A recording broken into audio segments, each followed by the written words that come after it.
Hi everyone, and welcome to this lesson on the dual account principle in Devolutions PAM.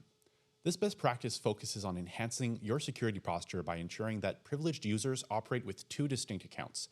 In this session, we'll explain how dual accounts work, why they matter, and how Devolutions PAM enforces them inside Devolutions Server. By the end, you'll see how this principle reduces risks while maintaining smooth and compliant operations. So what exactly is the dual account principle? In Devolutions PAM, every privileged user is assigned two different accounts.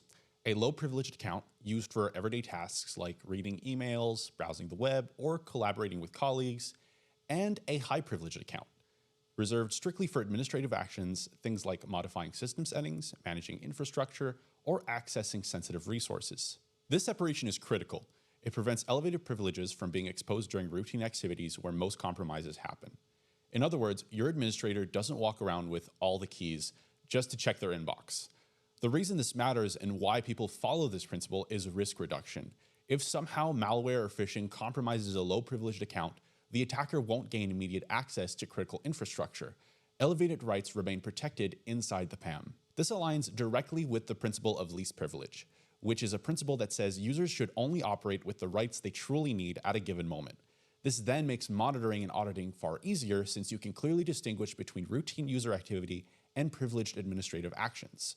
More importantly, this practice supports compliance. Many regulatory frameworks now require evidence that elevated accounts are separated, controlled, and monitored. With Devolutions PAM, you can prove that enforcement is in place. So how does Devolutions PAM put all of this into action? It starts with roles and permissions. You'll create different accounts and then choose which of them will be low privileged and high privileged. Each account type is then assigned specific rights based on what you've decided. Devolutions PAM then ensures that administrators use only elevated credentials when necessary. Then there are automated workflows. For example, when someone needs to perform a privileged task, they'll need to first check out the high privileged account through PAM. Approvals, just-in-time access, and automatic check-in can all be part of that workflow. If you feel like the account being checked out has too many privileges for the tasks they require, then you can instead grant them access to a low-privileged account. Finally, we have access controls and monitoring.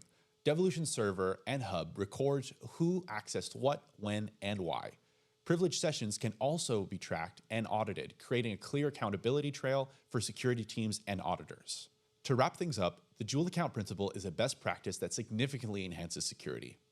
With Devolutions PAM enforcing roles, permissions, workflows, and monitoring, your organization gains both protection and efficiency.